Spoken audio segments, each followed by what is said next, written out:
guys. Nandito yung duty na sa ating control room guys. So lahat ng area na puntahan natin. Meron pa tayong hindi na pupuntahan, hindi ko pa nakikita yung ibang area. So ayan, nandito ngayon ang duty si oiler natin, si Chief Cagas, at ang ating electrician na si Jan Bianya. Ayan.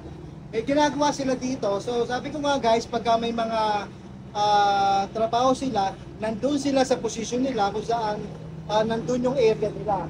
So ito yung electrical room or control room guys. Ayan. Well ventilated, may aircon. Nandito lahat yung mga indicators na nakikita nyo sa likod nga. Ayan. Ayan guys. Ituloy nyo lang ang trabaho nyo. Medyo nahihiya itong mga nandito. Diba? Pumasok lang ako, tumigil sa pagkagawa itong dalawa. So ayan guys, pinakita ko sa inyo ang control room namin. Ayan. So nakapara kami ngayon, kaya ingay pa rin talaga dito guys. Kaya pagpasensyohan nyo na yung audio dito. Ayan. Thank you! Guys, hindi ako knowledgeable dito sa mga parts na pakikita ko sa inyo, kaya doon sa ating mga followers or subscribers na yan, yung makina natin, yan ang makina natin guys, hindi ko alam kung ilang silindro ito.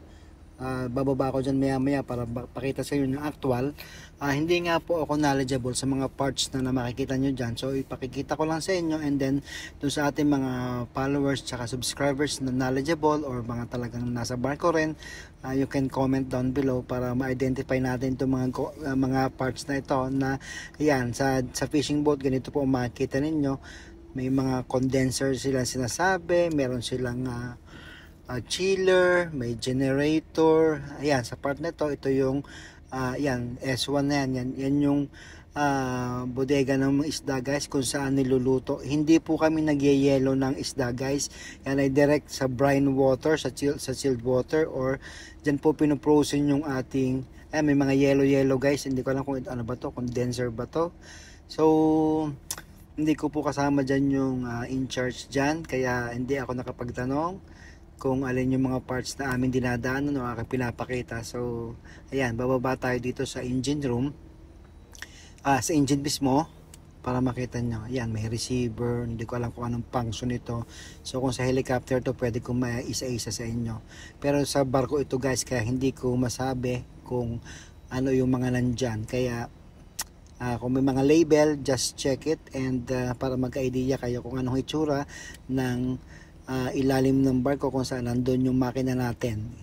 Ayan. So ganyan po ang itsura, malinis naman siya at safe naman maglakad-lakad tayo, wala naman mga tagas-tagas na langis dyan.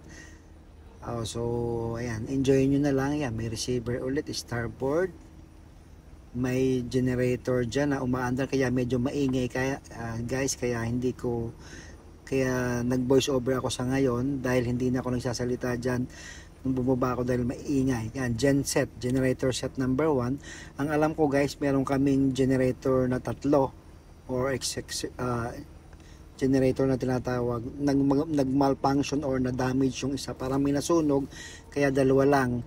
Ayan, ito yung ang ginagamit namin. Ito yung tunnel kung saan nandyan yung mga tubo na yun. Diyan yata dumadaan yung mga chilled water, mga brine water na inilalagay sa bodega para ma-frozen yung ating isda.